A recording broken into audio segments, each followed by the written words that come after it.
We are very excited because it's the most exciting time of the year in coaching world as we approach International Coaching Week next week. And we are so excited during International Coaching Week to be offering some free workshops about coaching and supervision. And I'll share a bit more about that at the end of our conversation, but also to be connecting with and showcasing our wonderful supervision team as well as our wonderful coaches in the Supervision Collective.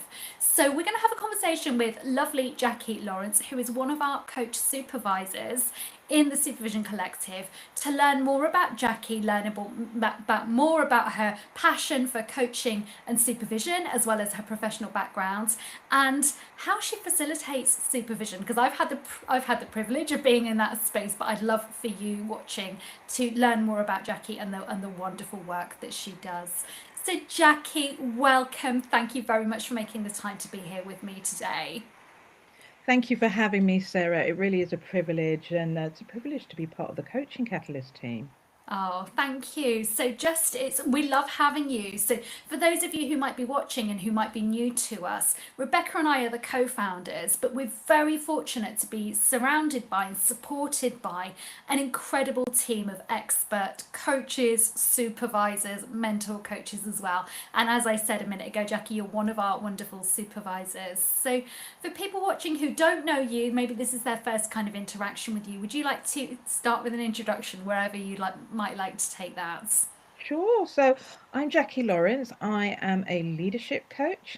I'm also an ICF PCC accredited coach and a coaching supervisor. And in terms of who I work with, well, I work with a lot of high performing professionals from the legal sector, from financial services, from tech, and I support them with transitioning from being the technical expert to becoming a leader, right? And that's more looking at taking on and adopting a strategic leadership style. And with that, we look at leveraging their strengths and their values during that process to support them in their new role. Fabulous. Thank you, Jackie. And it's so important always, I know you and I both feel really strongly about this. It's really important to frame these conversations with what's your professional background and then what's your coaching context, because that then helps us to understand how you show up and operate, right, as a coaching supervisor. Absolutely. Absolutely. So I come from a legal background, and it's interesting because, like a lot of people, I didn't take the direct route to becoming a coach, right? Right. So I started off as law, but I also had an interest in psychology. And I did an A level in psychology, but I think career-wise, I just didn't understand where it could take me. Yeah. So I ended up in law, more particularly specializing in banking and regulatory law. And the thing about law is much like coaching, right? You ask a lot of questions, right? Yeah. And from a regulatory perspective, you learn to ask, is this compliant? What does it mean, for the organization? What does it mean for individuals? Yeah. Are we doing the right thing? And so the great thing with that is you learn to have an analytical mind. You learn to, ask those questions, which are great when it comes to keeping people safe. It's great for holding systems together. But I think I found with the law is what you don't look at and you don't ask is questions which are people centered, you Mm. know. And that was something that I noticed that was missing in high performing environments. Very much, people can feel the stress, they can feel the pressure. And in the legal profession, there's no space really to talk about those vulnerabilities and those doubts and those limiting beliefs. And I think I noticed a gap, right, in that market. There was a gap for me between the legal side of things and the questions that you're required to ask from law perspective, and how you managed people from that people-centered perspective. And that's what really piqued my curiosity to dig a bit further. And so I had the opportunity to go on a secondment, having been in law for a number of years, and went to a different department where there were different peaks and troughs, and decided, oh, I've got a bit more time on weekends than I used to, so I'm going to explore some of the things that I've always wondered about. And that led me to do my personal and business coaching diploma. Went back to my original division. And there came a point where I realized, trying to maintain coaching on the side, and doing my full day job just wasn't sustainable. Mm, And I had to make a decision. And I decided, I thought, you know what, I'm going to take a leap. What's the worst that can happen? Yeah, I've been in law long enough to be able to take a sabbatical if I wanted to, and it would look like a 1 year sabbatical, take the time out. And if it worked, great. If it didn't work, I could go back into law. Um, but everything aligned, and almost 7 years later, here I still am in the coaching industry. So yeah, it's an unusual path, but I am really glad that I stepped out, because mm, it's easy to sort of sit on that fence and stay in your mm. comfort zone. But I'm really glad I took that leap and made that transition. Yeah, well, me too, Jackie, and I'm glad for for the coaching and supervision world that you made those choices as well.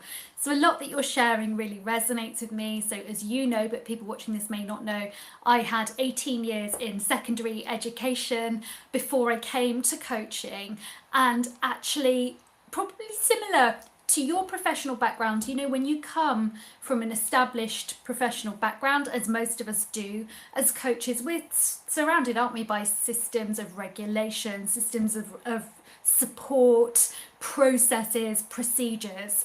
And we come into coaching and Mm, think, wow, okay, what do I do if I'm concerned about this client? How do I know I'm practicing safely and ethically? All yeah. of that, all of those questions. And so for me, it was very kind of, very immediate as I came out of teaching. I was like, I know that I need to be in supervision because I need to have that layer of support around me. And actually, I've been very fortunate to be very well supported by supervision ever since. So what about for you? I'm guessing for you as a new coach, what was your first sort of encounter or experience with supervision, and how did that support you? So that's really interesting. So as a new coach, I didn't immediately rush out, and I think it Mm. was because the lack of awareness of what supervision really was at the time, Yeah.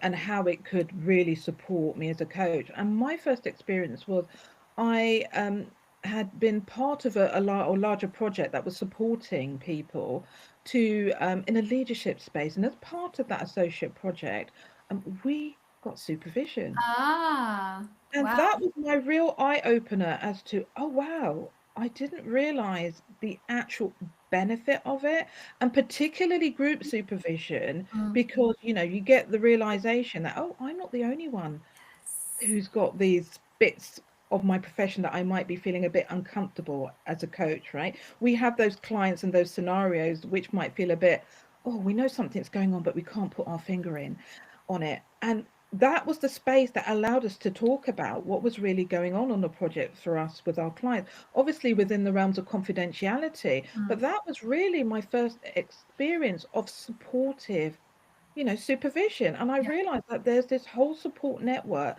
that I've been missing out on because I really wasn't aware of the benefits of it and how it could genuinely support me, but also having the support of, diverse perspectives of my, coaches that were also in that group, Mm. and hearing and learning from them. So it really helped to build up my confidence, is one of Mm. the things I would say, being in that environment. And particularly as a new coach, Yeah. I think it does a lot. There's that gap as a new coach where you finished your training and you're out there.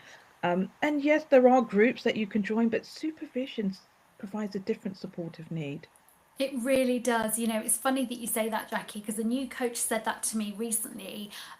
They said, when you're in coach training school, it feels like you're in this kind of bubble almost because you have so much support around you. And then you qualify, which is great and which is the point that you've been focused on. But actually, you then go out into the world and you're like, like I'm here on my own and, who's supporting me? Yeah. So I agree. I think it's really, really important. So that supervision space, the normalizing impact of being in a space where maybe we're bringing stuff that we feel a bit ashamed Mm. of, sometimes Yeah. feeling a bit embarrassed about, being in a space with other professionals who can help us normalize our experiences and go, yep, okay, yeah, me too. Yes, I've been there. Yes, I recognize that. Yes, I hear you, is incredibly important and incredibly supportive. So you then went on, having started your coaching practice, in supervision yourself, you then made that choice to qualify as a coaching supervisor. So tell us more about that. Yeah. So it's interesting because that wasn't a planned journey. It wasn't Uh, something that I really planned. Um, but you get to a point in coaching where you can get comfortable. And I think for me, I was getting a bit comfortable. Oh, yes, I was doing the odd course here or there because as coaches, right, we're continually keeping up with our professional development, or we should be. And I got to a point where I was quite comfortable and I was thinking, I really want to stretch myself. And that year, my word was stretch. And I thought, oh, how can I stretch myself as the coach? And I remember I was having a conversation with a colleague who was coaching supervisor and still is. And she was saying, oh, have you thought about coaching supervision? I was a bit like, I'm not ready for that yet. And then she gave me that gentle challenge, when are we going to be ready? right. And I think I just thought, you know what, just do it. Just step out and do it. It's going to feel uncomfortable. I'm never going to feel that comfort of ready. So just step out and do it. And yes, it did stretch me. It did challenge me, but in the right way and in a way I feel with hindsight, I was ready for it. Mm, yeah, I think, gosh, that is such great learning, Jackie. And again, very similar to me. I think the opportunity came up. Rebecca said, I think we should do this. And I was like, oh, I don't know if I'm ready. Am I good enough? Am I ever going to be good enough? Yeah. And so again, like you, I think both, I can speak on behalf of both of us there. I think we started before we felt that we were ready, but Mm. actually it's through that stretch, through that growth that you become ready, that you equip yourself. So we're now several years later, lots of supervision experience and practice under our belts. So tell us now what it's like to come into a supervision space with you as supervisor, Jackie.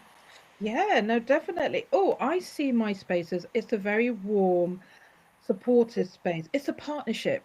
So, there's no hierarchy in my space. Yes, I'm the supervisor, but it's not about me being a teacher and sitting up here and everybody sitting around there waiting to learn from me. So it's very much a partnership space, but it's a space where I want people to pause from all they're doing and come with their intentions, ready to evolve, self-development.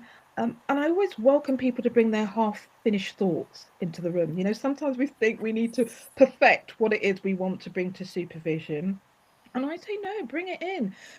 Sometimes we have those people we work with. You have that client sometimes, and the sessions seem to have gone well, but there's something that's unsettling you about it, and you can't quite put your finger on it. So you're not sure how to explain it. Bring it to the session, those patterns you notice, and again, you're not quite sure what's going on. My group is they bring it to the session, and it's not about scrutinizing it. It's a non-judgmental space, but it's about exploring it and examining it with a view to understanding, right? Understanding what's going on for the individual, understanding the dynamic. So my space is very much supportive, and it's yes, it's helping the person from a competent perspective, but I'm not just looking at the competent side of things consciously, right? Exploring them consciously. Who are you when you enter into a room? What do you bring? What are you avoiding? Really looking at the person, not just the practice in itself. So my sessions help you to deepen your self-awareness as well as your self-knowledge. Yes, yes. And what you're sharing there absolutely reflects my experience of being in group supervision with you, Jackie, and really noticing, I think, the wonderful ability that you have to create a really calming and affirming space, but balancing that with, and I know you said it's not about you kind of being as a teacher imparting knowledge, but actually you do have a lot of knowledge about coaching and a lot of strategies and tools to sort of to lean on, and you bring a lot of value to your supervision space by not offering it in a this is what you should do kind of way, not with that intention, but in a way that's very useful and very supportive, so that when you come away from supervision with you, yes, as a coach, you've had time to process your own thoughts, your own feelings, think about your identity, but you always come away with kind of tangible things as well that you think, yeah, okay, great, let me bring that back into my practice. So I find that a very, very valuable kind of attribute of the supervision that you offer also. Thank you, Sarah. And yes, I want people to, we have knowledge, and part of supervision is the ability to use ourselves as an instrument. Right. And part of that is, putting things on the table and not saying to the coach, you have to take it, but have you considered this? And, we've learned these theories. So I also feel we shouldn't be afraid to share some of these theories and these philosophies, that are out there. There are, time to think, and Nancy Klein, and, as coaches, we look at, the 7I models, and these can all support our, coaches within our groups to go away and think deeper about things and look at things from a different eye and perspective for themselves when they continue their coaching conversations with their own clients. So, yeah. Yeah, I love it. And if you're in group supervision and you're not the person who's being supervised in that session, what do you think that you get from the session as a coach? Hmm. I always believe that you still come away with learnings, right? Yeah. Because even if you haven't faced that situation yet, it almost helps you think about, gosh, if I come across that, what will I do? Mm, Is my contracting tight enough? Do I need to, go back and reflect and look back of what I got in my contract, and maybe I need to add a bit about that? mm, So I think it helps, even if it's not you as an individual participating, to reflect on how you do things. And it's not that we all have to do things the same way, but we all have those hidden spots, right? mm-hmm. Those blind spots. And often as you listen here, you may have that realization, that insight for yourself.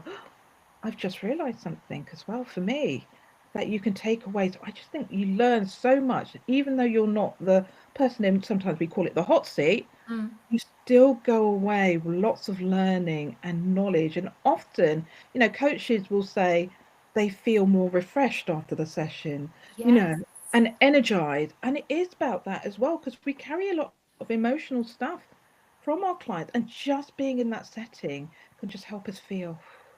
Yeah, I agree with you, Jackie. I think we come into the space together, we co-regulate, don't we? We all Yeah. have an opportunity to check in and share what's going on for us and how we're arriving.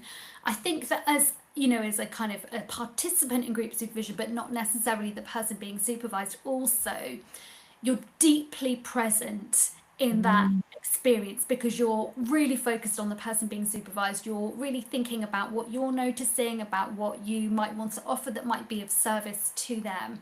And so I always find that because of that nature of that deep presence that I have in a group supervision context, I always remember. Like, I always remember what people share and what they said and the mm, learning from that. And so for me as a coach, it helps me to kind of build up and store like a bank of learning and knowledge so that, as you say, when you come to navigate a similar situation, you've got all of that experience and wisdom to draw on as well. yeah, absolutely. It's a great and learning environment for all, right? Yeah, You know. yeah, yeah. Wow, it's been a fabulous conversation, Jackie, and we are so grateful to you for all that you bring to our community at the Coaching Catalysts. You are going to be offering group supervision for us from our upcoming cohorts, which we will be onboarding in June and then opening the cohort to start in July. So we do have spaces available at the Coaching Catalysts to work with you, Jackie. And I, as I've said several times through this conversation, having been in the space with you, Jackie, I can testify to the fact that it really is such a wonderful, supportive, rich learning experience. So if you're a coach, you're not yet in supervision and you're supervision curious, this next week is for you. Or if you're a coach and you're in supervision, but you might be looking for something different, this next week is for you. So next week, during International Coaching Week, the Coaching Catalysts are offering free daily workshops all about coaching supervision. So, what supervision is, the power of supervision, supervision approaches, reflective practice, coaching presence, plus the opportunity for you as a coach to connect with other coaches from all over the world. It's a really special week, International Coaching Week. It's all completely free. We've got the links in the description here for you to go and click through to reserve your place for next week. Or if you can't access that for whatever reason, just comment or DM ICW and one of our team will make sure that you have all the information that you need to join us, we hope, next week. So, Jackie, thank you so much for making the time to speak to me today, and thank you for all that you bring to our community. Oh, thank you, Sarah. And I say again, it's lovely and a privilege to be a part of the Coaching Catalyst. As a collective, it's really warm and supportive as a team. And yeah, it's just a great experience all around. Fabulous. Thank you, Jackie. Thank you to all of you watching, and hope to see you next week.